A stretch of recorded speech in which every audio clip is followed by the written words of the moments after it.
record. Give me a 5-second pause and then you can begin, okay? I'm pressing record now.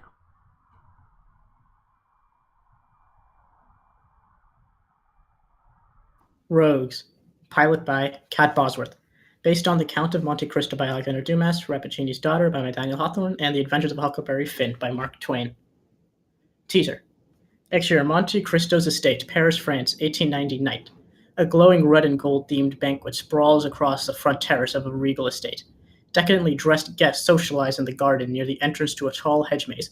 The Count of Monte Cristo, Edmond Dantes, 50, tall, imposing, darkly brooding, strolls with Signor Visconti. Carries an empty glass. Dantes leads Visconti to the mouth of the maze. Quite impressive, Count. Then again, everything you have is impressive. Would you like a tour, Excellency? Visconti laughs, flecks of spit. Yeah, it's quite dark. I've arranged a special occasion for you. Women hide in the hedges, anxiously waiting to please your every desire. Visconti breaks into a savage grin. Is there no end to your generosity, Count? I understand His Excellency has an appetite for women. Insatiably so. Dantes stops Visconti from taking the lantern. That would ruin the mystery. Visconti chuckles and wags a finger, stepping to the maze. Won't you join me, Count? Unfortunately, Hede does not approve of such affairs. I'm certain your wife has no illusions.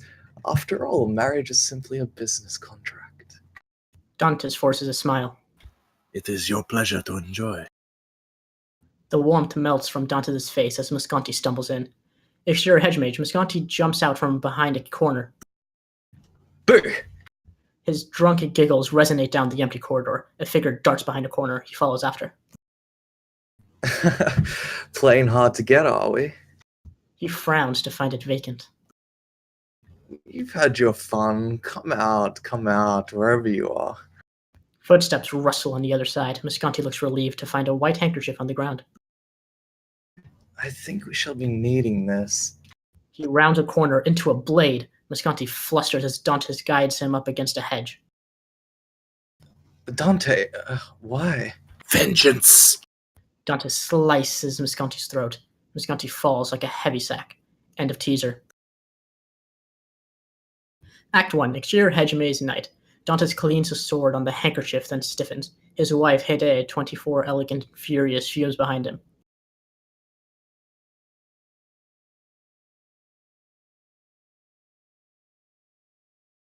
What is your excuse this time? He raped 16 innocent women. I think that's ample justification. Dantes walks past and hands her her bloodied handkerchief.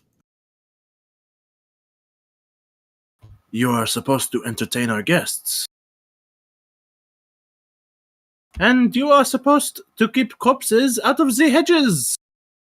Hede snaps and two servants appear. They wrap the body with practiced movements. She catches up to Dantes. You say he is the last, over and over. No, there is always one more. Don't pretend you didn't know what I was when you married me. She gently places her hands on his face. This is me, Edmund. I don't tell you no. I ask you to compromise. Dantes takes her hands. No. He continues towards the mansion. No other woman wouldn't do this. Dantes' jaw sets in disagreement. Interior study, Monte Cristo estate. Dantes languidly rolls a glass ball on his hand as he looks out the window with disdain at his departing guest. The ball slips off his fingers. It rolls and hits a trunk. Dantes stares at the dusty chest, unsettled. He hesitates and opens it, removing a tarnished ring. Always is inscribed on the band. A knock at the door. He pockets it, guilty. Yes. A servant enters with nervous urgency. Your Grace, Don Giovanni requests your presence in the foyer. He provided an invitation. He has been here all night. Keep Hede in her corners. Set a perimeter for the estate. Dantes grabs a sword. Interior foyer, Monte Cristo estate. The exquisitely decorated room hosts treasures and paintings spanning several eras from across the globe. Giovanni Giosconti, 27, arrogant, languid, his gaunt looks tinged by a sickly quality, lounges on a recliner. He idly fingers gold-encrusted roses in a vase. Phantom appearances from the shadows are so antiquated. Don't you agree, Count? Dantes reveals himself from the darkness. My regards to the Countess. She's such a young wine. I thought you appreciated an older taste. Whose mother ensured your invitation? Monsieur Copont. I understand you've been plotting his death ever since he shot his servant in the head for bringing him the wrong dress shoes. If that's all the man did, then I wonder, what awful demise have you in store for me? There seem to be too many deeds to fill one man's lifetime. Giovanni smiles tautly. Perhaps I'll indulge you one day. I doubt that day will come. Dantes draws his sword. Giovanni huffs and walks to the blade, pressing his chest to the tip. Taken aback, Dantes quickly withdraws. If you're going to bluff, have more panache. I come to offer you a proposition. My employer, who will remain anonymous, would like you to assemble a specific group, people with, shall we say, unique talents. I've gathered a list for your convenience. He circles around Dantes to inspect a painting of a garden. My reputation would precede my intentions, whereas you are noble and trustworthy, and you can offer them substantial wealth as compensation.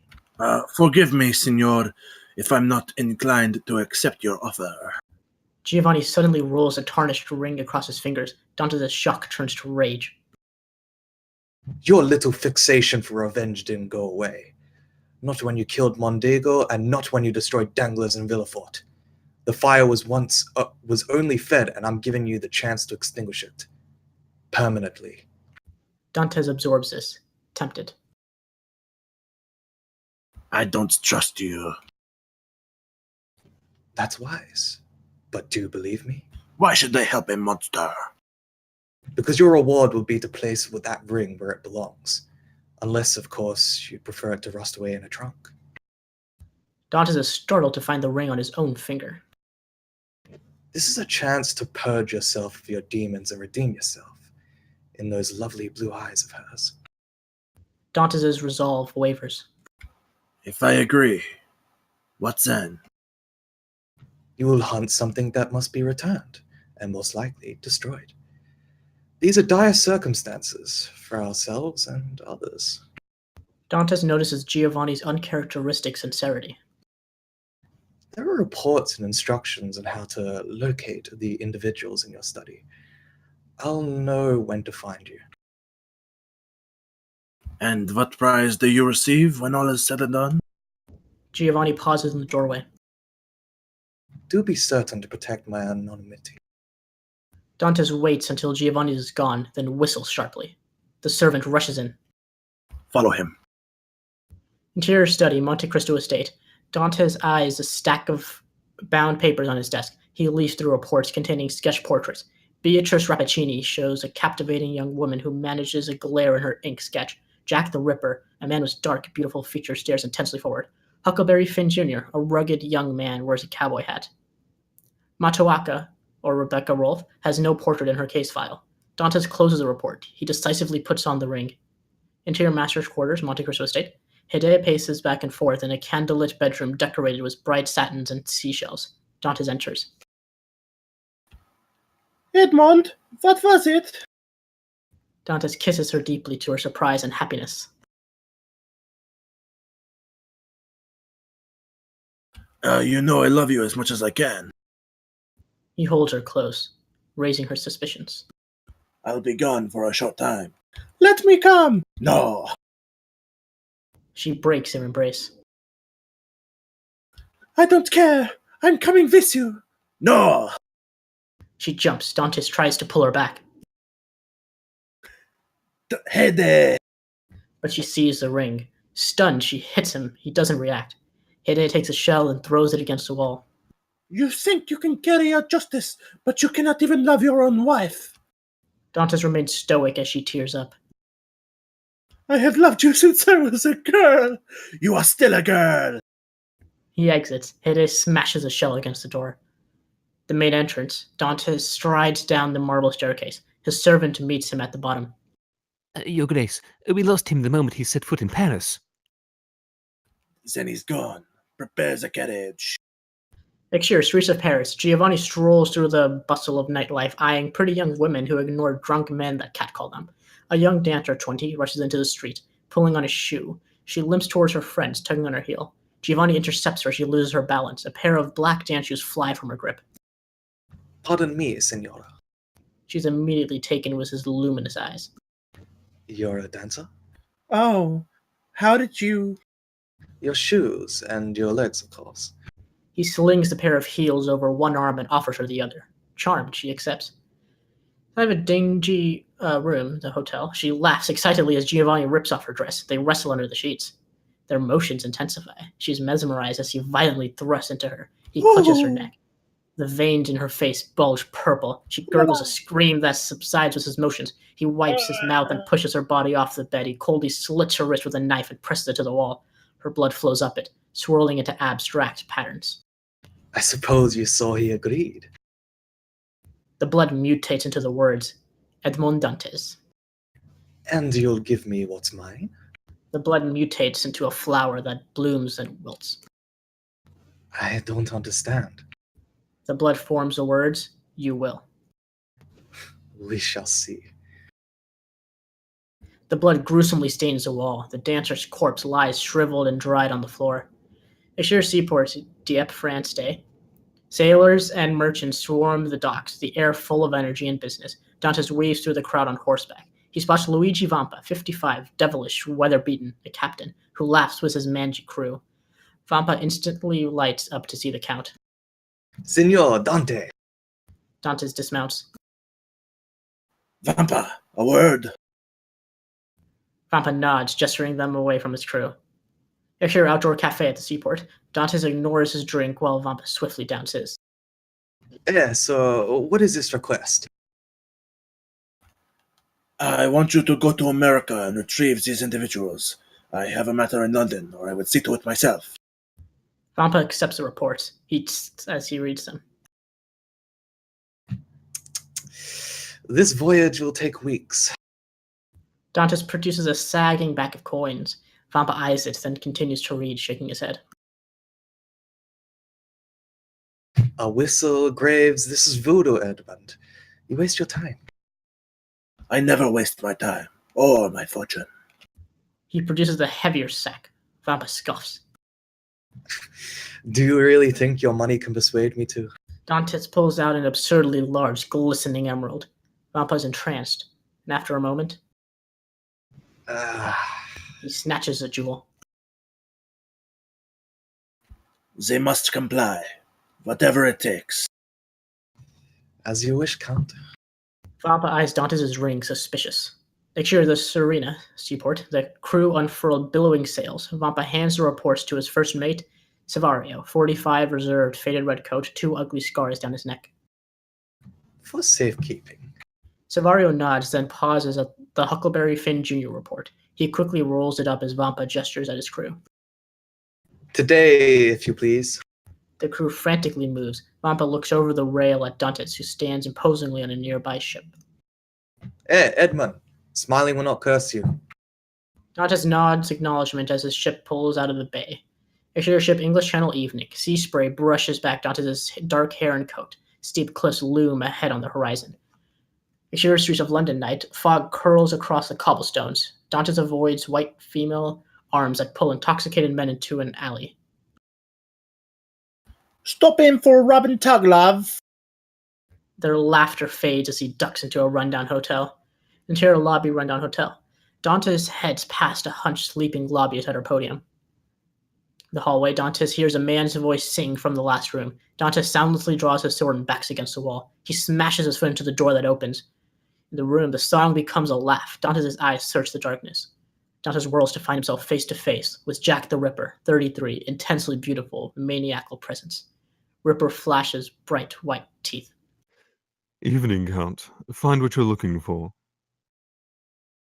End of Act 1. Act 2. Interior hotel room night. Dantes keeps his distance from Ripper, who grins. Jackie boy, where have you gone? Humming and singing your terrible song. I'm sure you'll agree deception is mankind's most useful and overlooked talent. Dantes glances at a half-stitched gash in Ripper's arm as he beckons him into the room across the hall. I was just in the middle of something, but do come in. In Ripper's room, Ripper sits on the edge of the bed and continues to sew up his wound. A surgical kit lies open on a table. It appears you're not here to kill me. How frightfully dull. Be assured it's only by miraculous circumstance. Dantes glances at Ripper's bloody serrated knife. Every man has a hobby. Dantes hides his disgust. I'll admit, I'm surprised at your calling. I'm rarely surprised. Due to your unique skills, I am here to recruit you for an employment opportunity. How very interesting. And what is the nature of this assignment? Given my employer's character, it seems we will be involved in the arcane. You will work with 4 others, including myself. Ripper pinches his skin closed with an exhale. I don't play well with others.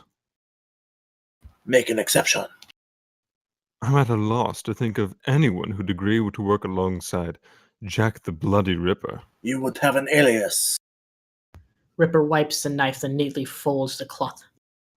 These other individuals, are they as unique as myself? Ripper crosses to the window. He cracks his neck, watching a harried prostitute scurry by below. Dare I say someone more dangerous than you or I? Otherworldly, even? Do you agree or not? Oh, I agree. However, money won't be my only compensation. You may think of me as just a soulless mercenary, but I'm first and foremost a doctor. And what do you know about... And do you know what fascinates me above all else? Dissection. To study the inner workings of humanity. Well, I suppose I'd like your permission to study the bodies we will surely encounter. For science. Dantes irks. 1 man. 5. 1. 3. 2. Agreed. Ripper gleams, pulling the curtains shut. You're a sick perversion. And you're the phantom of vengeance who strikes against the corrupted minds of madness and evil. So my question is, what's so important that you'd put aside your little compass of morals for my services? It must be something very precious indeed. Ripper catches a subtle shift in Dantes' ring finger. Ah, it's always a woman. After this job, there's a great possibility that the next time we meet shall be under unfavorable circumstances. I look forward to it, Count. Ripper thrusts out his hand. Monsters can still be gentlemen.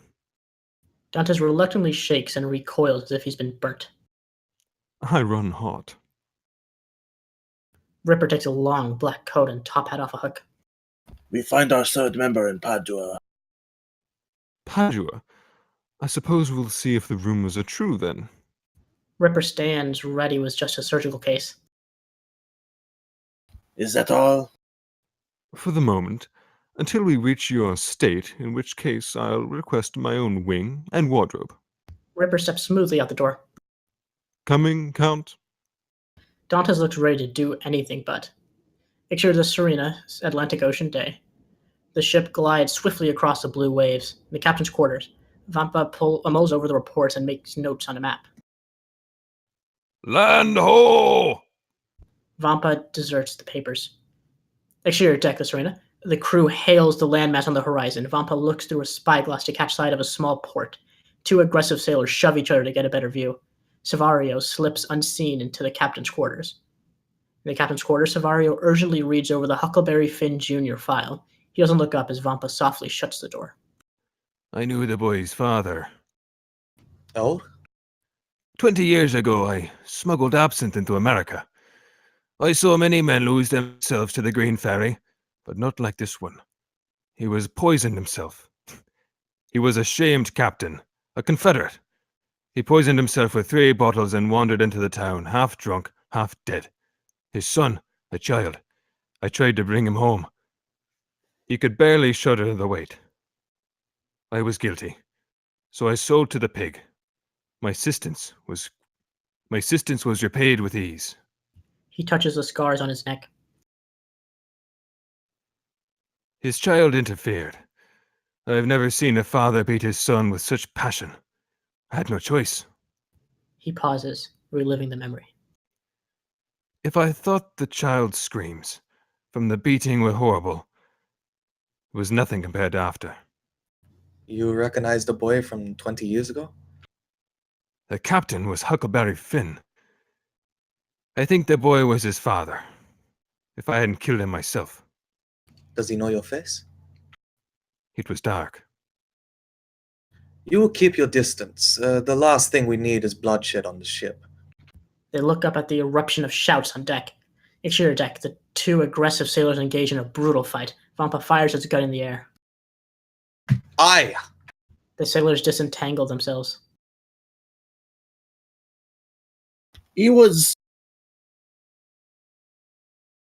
Don't listen to. Vampa successfully shoots them both. They fall overboard. Is it possible to dock without murdering each other? Is that not a simple request?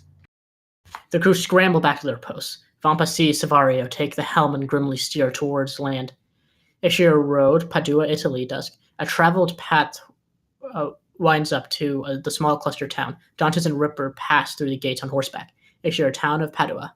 The sun fades, casting a golden glow on the narrow, high-walled streets. The number of townsfolk, thin as Dantes and Ripper, head down a remote alley creeping up with ivy. I do hope I'm wrong as to why you found me first. If she disapproves of us, we may have to act defensively. She detests men. As it happens, so do I. Dantes looks over the Beatrice Rappaccini report. And so do you. Now we all have something in common. Dantes sniffs the air. We're close. Beautiful. The vine growth thickens down their path. Exterior gated enclosure. They arrive at a gate covered in ivy. Dantes drops a brass knocker against the thick wooden door. No answer. He pushes until it opens enough to slip through. Be on guard. Ripper barely hears, hungry with anticipation. Exterior garden courtyard. Inside is hauntingly beautiful. Exotic white and purple flowers create a lush foliage around a lone willow tree. Dantes covers his face while Ripper leans towards a flower. Don't inhale. Oblivious, Ripper inspects another flower cluster. These hybrids are scientifically impossible. The time spent to create them would take hundreds of... Dantes catches his hand. Touch nothing. Dantes heads towards a small greenhouse overtaken by plants. Ripper drinks in the smell, his attention caught by alluring purple flowers that eerily sway. Inside the greenhouse, Dantes avoids broken glass and vines with blue flowers that cover every surface. He turns sharply at emotion. Ripper. Exterior garden. Ripper inspects the flowers that move without wind. He pulls out his serrated knife and places the blade against a stem. The greenhouse. Dante takes a step back. Snap. He looks down at the crushed plant under his foot, then looks up to find a dozen vines suspended in midair aimed straight at him.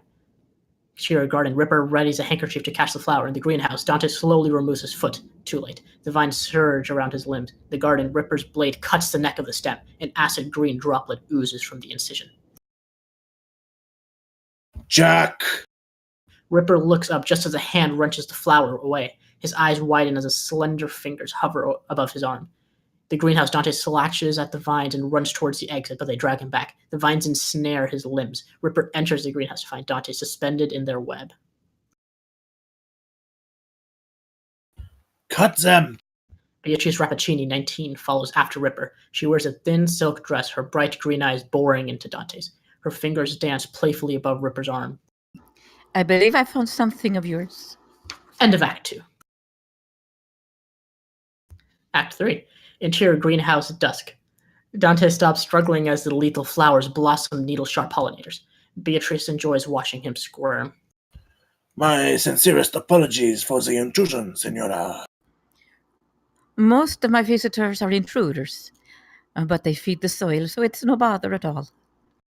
The pollinators loom closer to Dante's swinging neck. No, no, no. I came to ask for your services. Your friend tried to kill my sister. Why should I help you? I hold myself responsible for his actions, but his presence was necessary. If I tried to kill you first. We mean you no harm. I offer only a proposition. Which is? You would be a capable asset to my employer. In return for your services, you'll be rewarded. My services. You mean my poison? Her fingers, Unfortunately, hover closer to Ripper's stitches. there's nothing in this world you could give me. An antidote. Her eyes sharpen. There is none. I assure you it exists. The pollinators back off. Dante's gains confidence. You could have a life outside of these walls. Become mortal. The vines tighten around Dante's neck. Ripper's wound bursts open, bubbling blood. He gasps. You want to free a monster from its cage? You're not the first man who's tried. No. No? No. And why try to cure me? You've been researching an antidote all your life. 300 years, Beatrice. There is no cure. He's telling the truth. Beatrice sneers. And what do you know about honesty? You wear death like a crown. I can smell it. You've nothing to lose. You have the upper hand. We've no reason to fool you. Beatrice fixates on Dante's, studying him. The vines drop Dante's. Beatrice withdraws her hand from Ripper, who recoils in contempt and awe. Beatrice steps towards Dante's, her small frame contrasted against his tall build. The cure is yours if you agree to this assignment. No games. I give you my word. If you do not receive it, I will gladly let you place your hand over my heart. No. She looks at Ripper. I'll place it over his. You tried to kill my sister. The flower. Don't worry, love. She's nowhere near as pretty a face as you. The vines shift in his direction. And unfortunately, the Count won't allow for you to... Done. The vines take a hooded coat from the wall, which they give to Beatrice. She exits with it. Ripper turns on Dante's. If she dares go near me, you'll find a blade in your back quicker than you can say jackknife. If you threaten me or the assignment again, I'll hang your body in Whitechapel to toll on Sunday morning.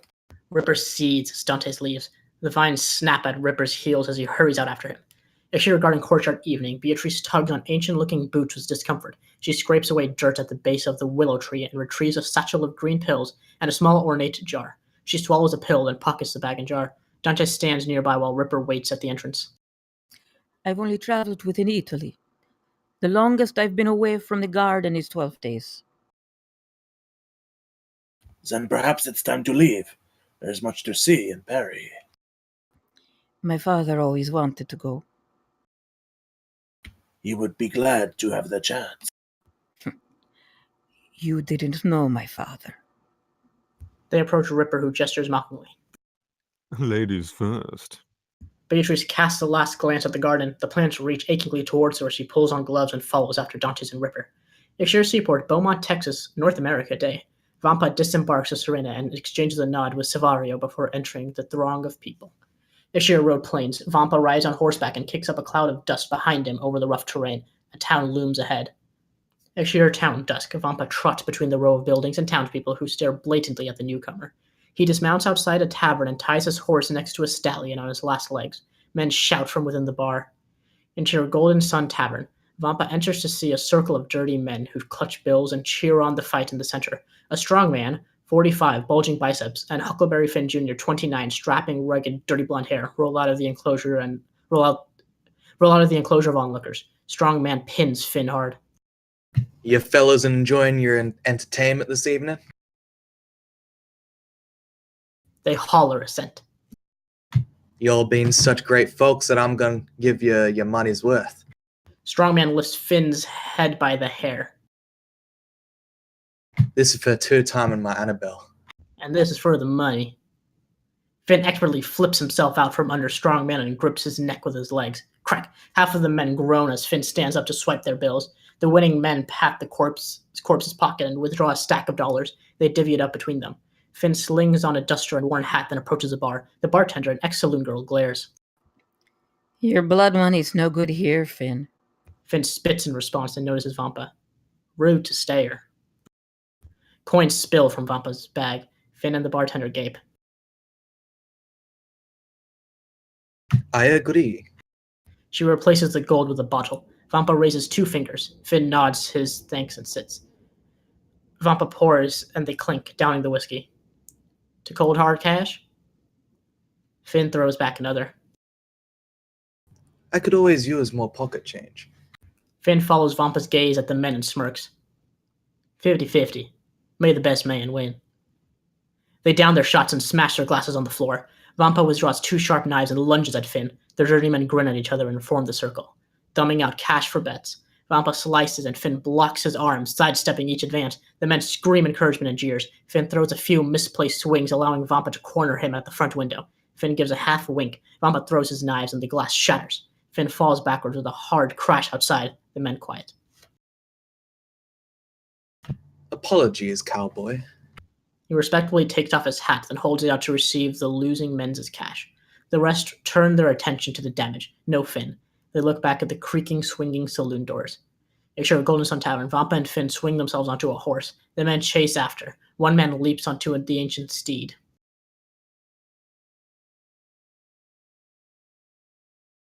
Ride.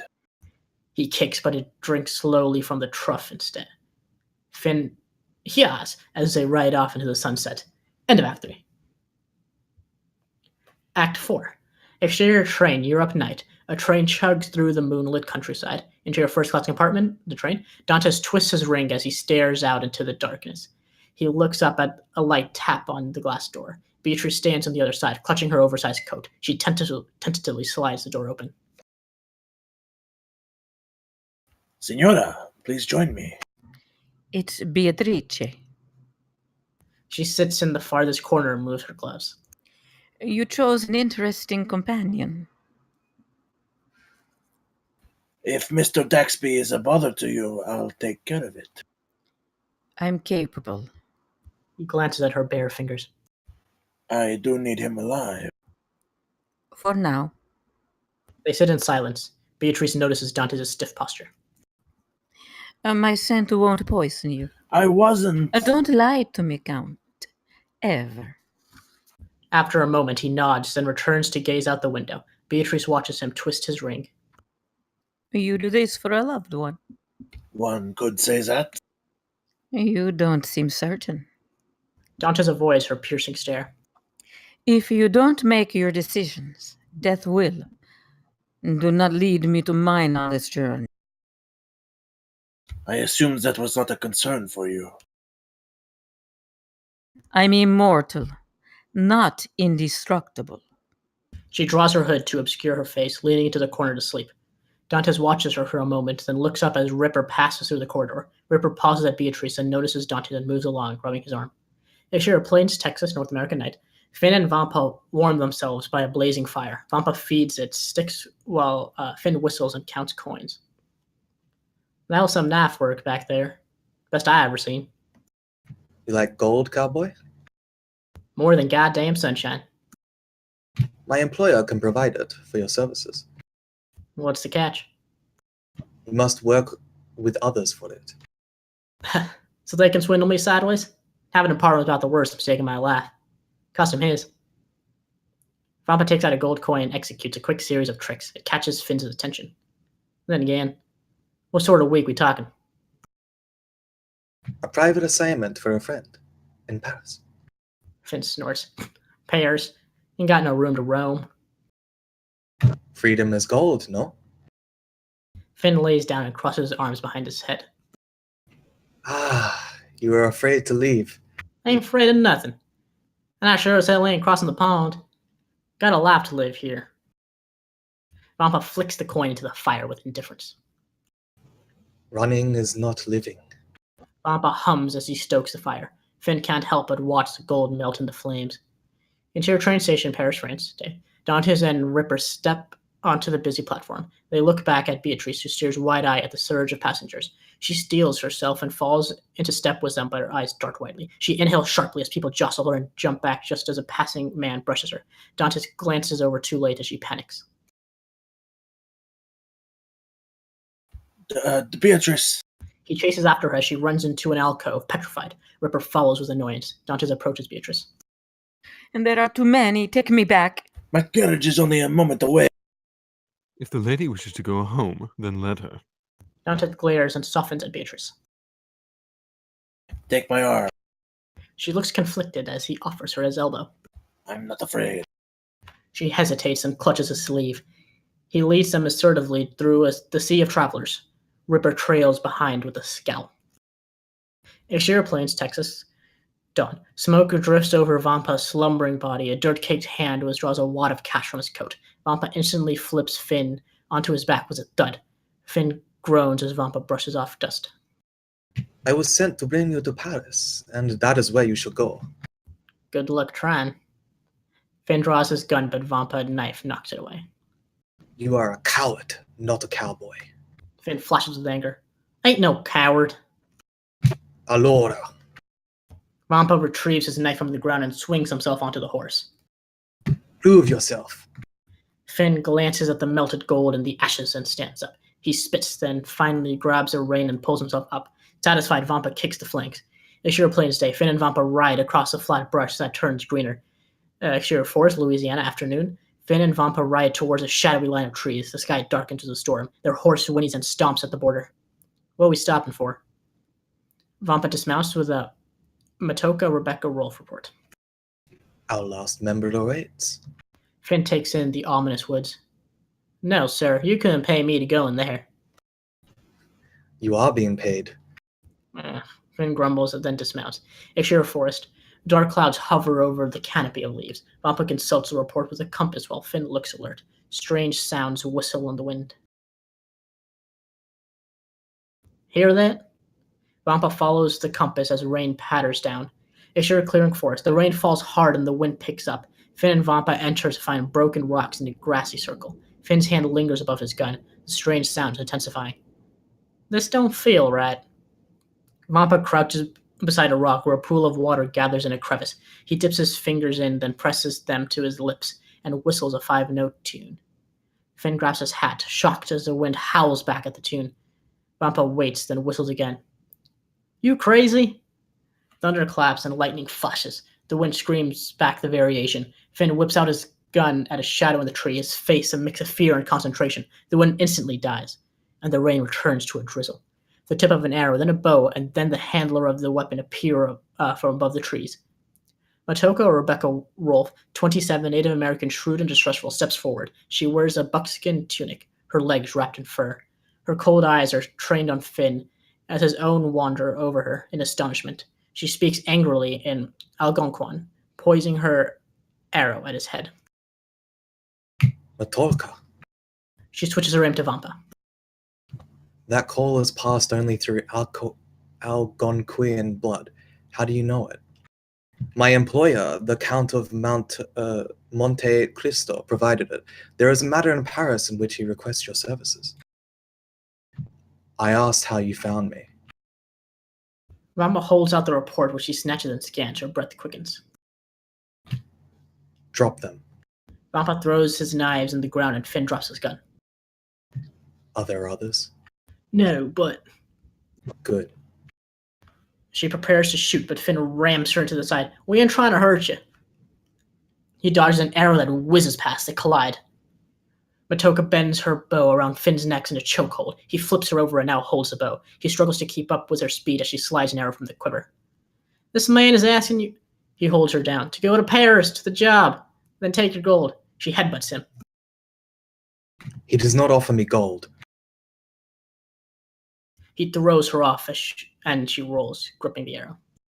He offers me something that does not exist. He launches himself at her, and she tries to stab his groin, just missing. A knife flies past and pins Finn's duster to the ground. Vampa offers Matoka a hand. She appraises him, then roughly gets up on her own. He is a man of his word. He will deliver on his promise. She looks deep into his eyes, her own betraying desperation. Swear upon my life. You hold it dear then? Finn picks himself up and rubs his ribcage. Meet one of your 4 associates, Signor Finn. Finn, Signor Matoka. She gives a respectful nod. Please, no wrestling on my ship. Exterior, Monte Cristo Estate, Paris, France Day. Dantes, Beatrice, and Ripper exit the carriage. His guests stare in awe at the luxuriousness of his mansion and gardens. Not too shabby. 2 attendants open the door as Hideo strides out, furious. Edmond, how dare you? Signora Beatrice Rappaccini and Mr. Jack Daxby, may I introduce the Countess of Monte Cristo? Ripper tips his hat and surveys her body. The pleasure is all mine.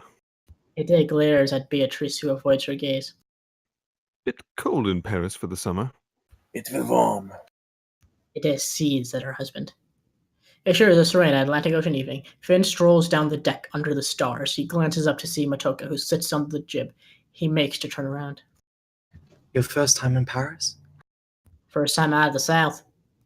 She silently leaps onto the deck and stands beside him. He shifts uncomfortably. I had a child in London, my son. Oh? That why you're taking them up on this? He died a long time ago. You remind me of him. Finn looks down and clears his throat. Things are not the same there. Even the air is different. I would look up at the stars and pretend I was home.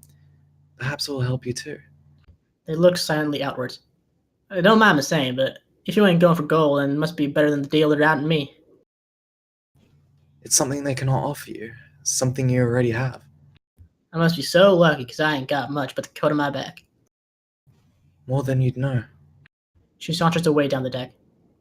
You must be wanting a cowboy hat real badly, then. She disappears into the dark. He looks back up at the stars. Exterior, Monte Cristo Estate, Paris, France. Beatrice walks across the lawn towards the garden, enjoying the breeze that ruffles her silk dress. A stern attendant, 35, at the entrance steps in her way. I'm a guest of the Count. And a guest of the Countess. She ordered no one to enter this premises. Dantes gave me permission. Beatrice strides past. Not you al- another... sorry. Not another step. Do you always do what you're told? Yes. Then let me through. She moves towards a bush of roses. Stop. She reaches for a yellow rose and its petals fall. The attendant grabs her bare forearms. Don't! He crashes to the ground. He screams. His hands bulge with purple veins. A finger bolts from the maze. Ripper runs to the attendant, who retches from the pain. Beatrice is frozen in horror. The poison, will it spread? She barely nods. Ripper takes his knife and pushes the attendant down. It takes him a moment to realize. No! No! Ripper slices off his curled, crippled hands. The attendant screams in agony. Hideo and her servants dash onto the scene. A tear falls from Beatrice that burns an acidic hole in the ground. Hideo stares in shock. Hydra! Beatrice runs inside the maze. Ripper tears strips from his shirt to bandage the stumps. The attendant wails as Hideo watches the hedges turn black. End of Act 4. Act 5. Interior study, Monte Cristo Estate, night. Hideo angrily paces in front of towering flames in the fireplace. Dante stares at Beatrice's report. If she had listened to him, he would still be able to carry a sword or a fork. And if you had listened to me, it would have never occurred. She slams her palm down on the report. That is a monster. She's a risk, but also human. Do humans infest the body with poison through touch? She's not your concern. You may not care for anyone but yourself, but we are responsible for our household. She leaves tonight. Dantes roughly intercepts his wife at the door. You do not speak to her except to be cordial. Understand? I understand. She's right. The slightest brush of Hideo smiles triumphantly. Beatrice turns to go, but Dantes gently takes her shoulder. She looks at his hand thrown. We have not yet begun the assignment. You gave me your word. She looks up, vulnerable. I'm afraid of what I'm capable of. Much. It's why you were chosen.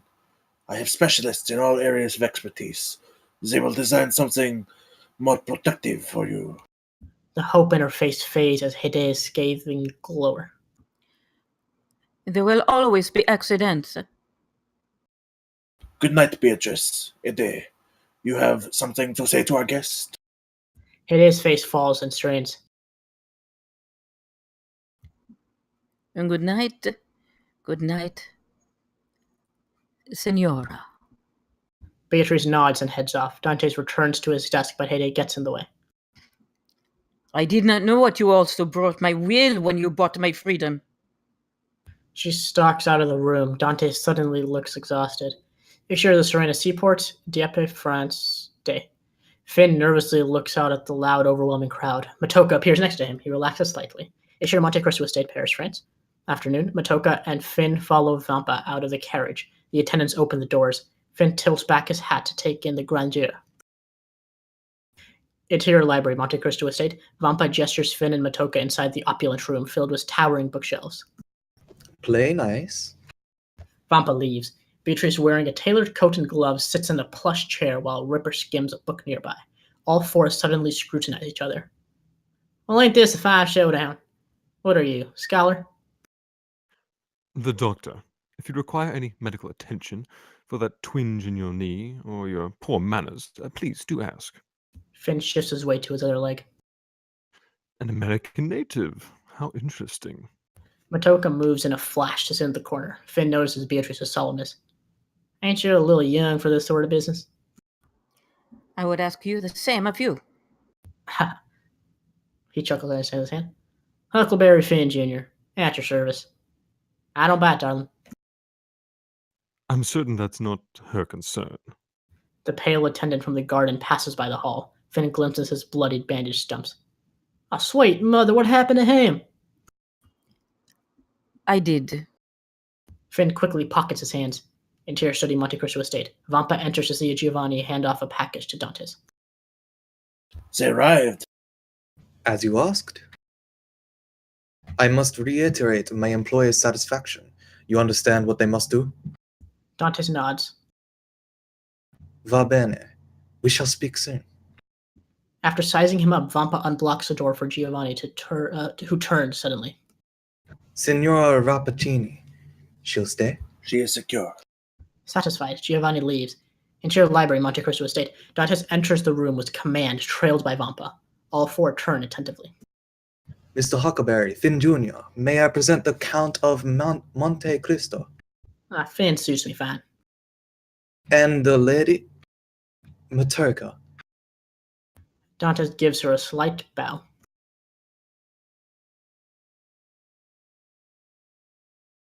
My kindest regards for joining me at my estate today and for the times that will follow. I trust the acquaintances have been made. They glance uneasily at each other. You have all been chosen specifically for your unique capabilities. Matoaka is an exceptionally skilled tracker. Finn has earned merit in modern arsenal, and Beatrice carries a naturally lethal weapon. She lifts her chin at their apprehension. And I'm London's finest physician. Will you get to the bleeding point? Mademoiselles and monsieurs, we are pursuing an unfathomable and dangerous creature. An animal? An angel. The Archangel. Gabriel. He lets their incredulity sink in. Gabrielle? It appears the good book got it wrong. She was created to guard the gateway between life and death. Her abandonment tore a gap in the fabric of Earth's energy. I'm told her departure will begin a slow, crumbling destruction unless she's soon restored to her post. This is some kind of joke. Uncertainty also clouds Beatrice and Matoka.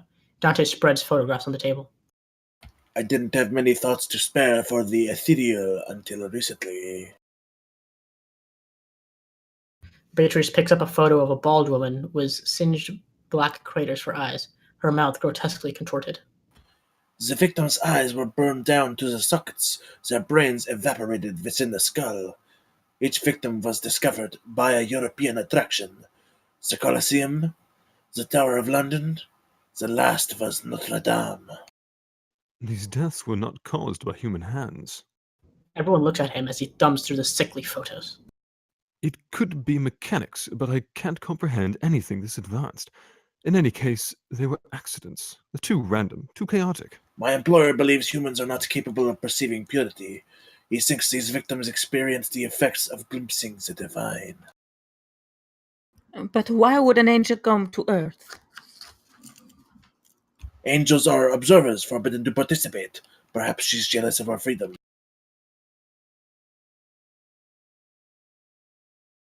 Don't tell me y'all believe this hoax is some fake photos. Ripper flicks a photograph. These prints are authentic. Where did they come from? I guaranteed my employer's anonymity. The employer wants us to track down a fairy tale creature? You're wasting your sails on a goose chase. Dante's face darkens. I don't take this matter lightly, nor do I intend to waste my time or fortune. If what you say is true, then why not simply replace her? I have been told that it would create a contradiction. She must either return or be destroyed at the precise moment another is created. And how, pray tell, does one kill an angel? Forgive me, archangel? Even immortals are destructible. Beatrice looks away from Ripper's inquisitive gaze.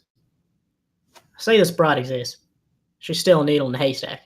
Today is the 14th of July. Where do you think a tourism-inclined angel will be?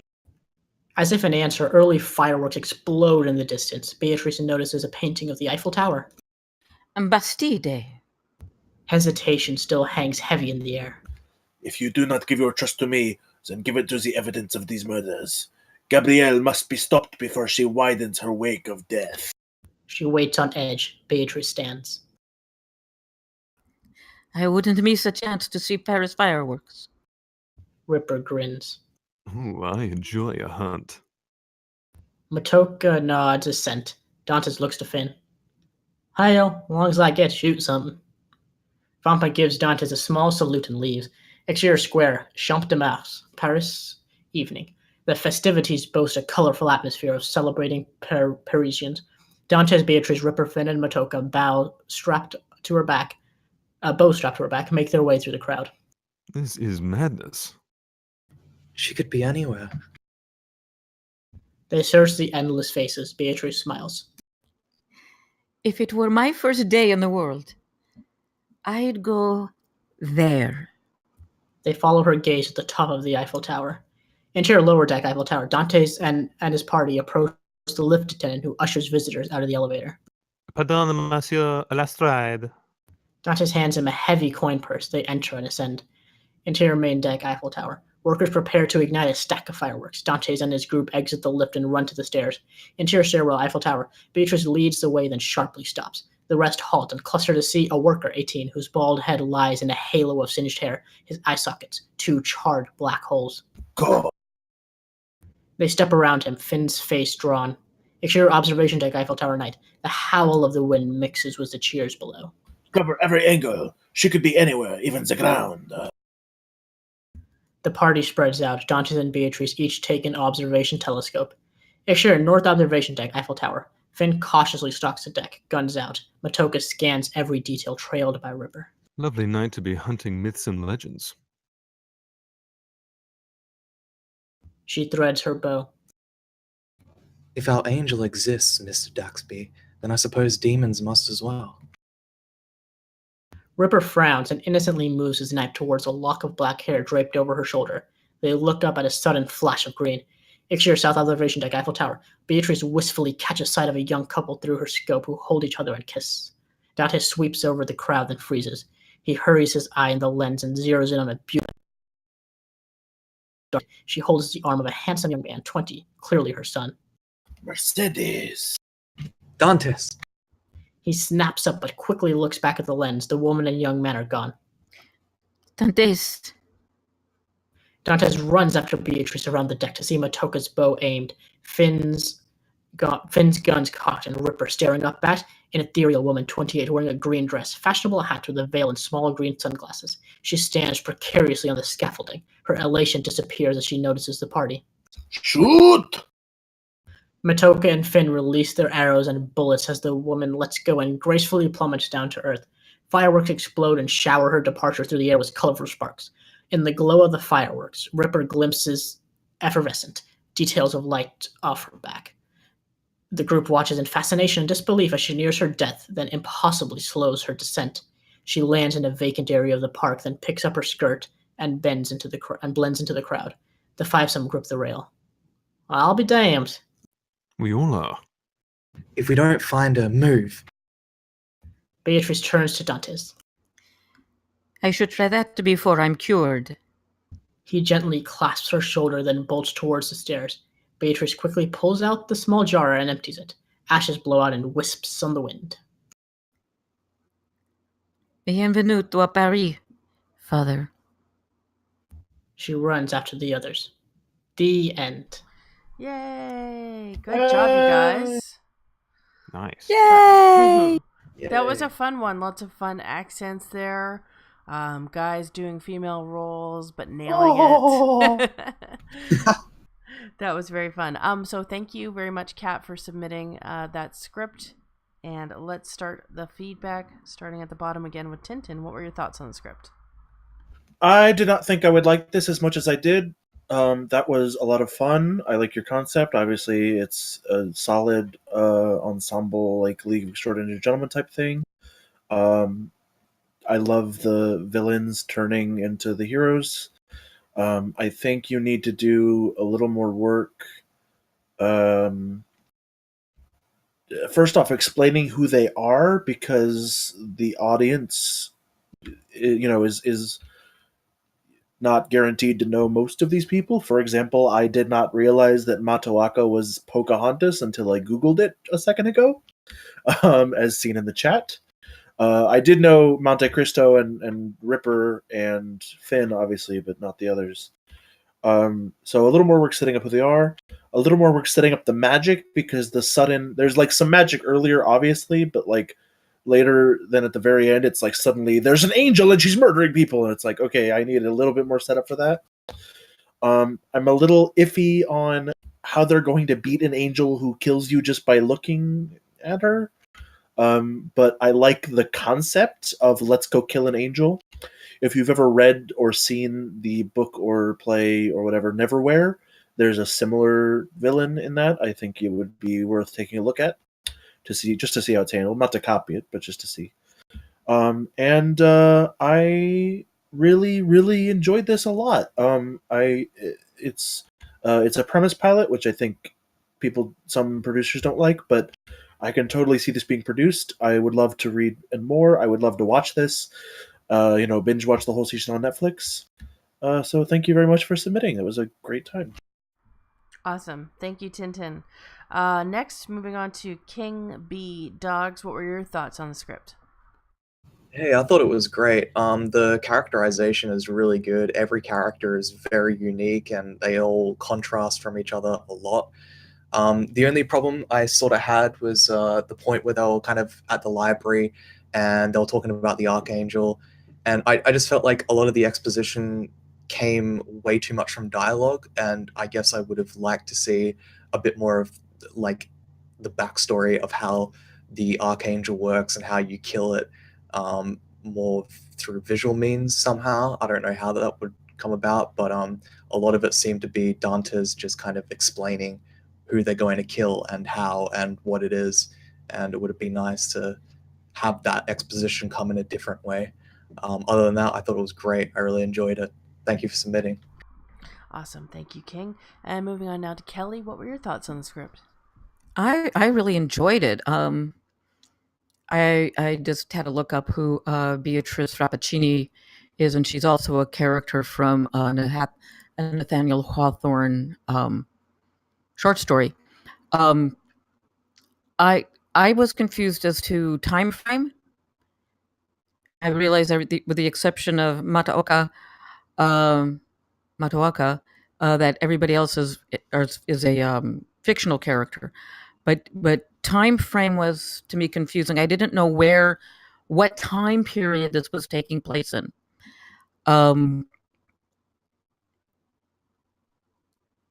That was not clear. And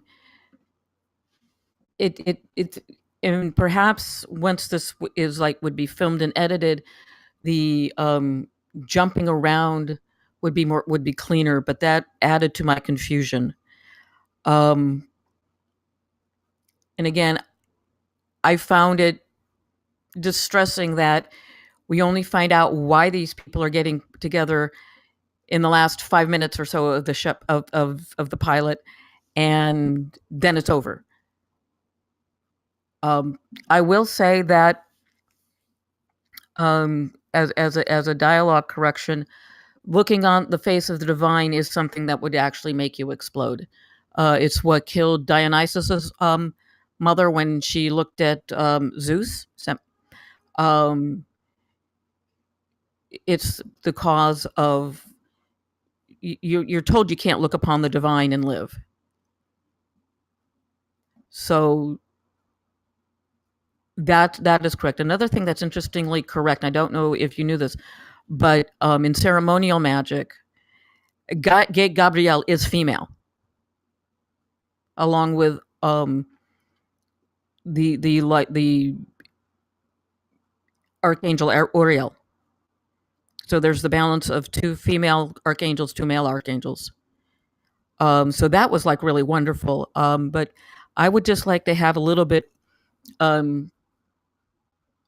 have the premise of having to capture the escaped Gabrielle a little bit further into the story, so people know, so the audience understands what's going on, but perhaps not the end, but not the Fantastic Four, because it's also too easy.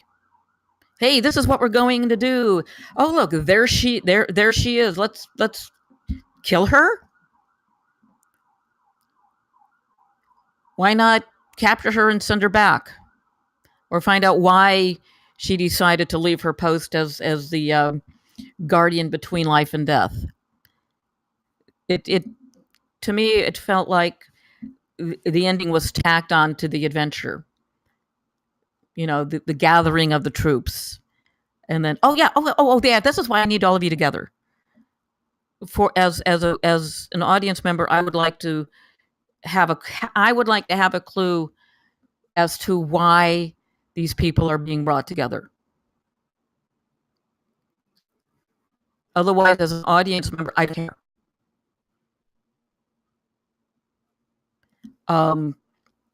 Other than that, I think it's wonderful. And to answer the question about Hedi, yes, she was a slave.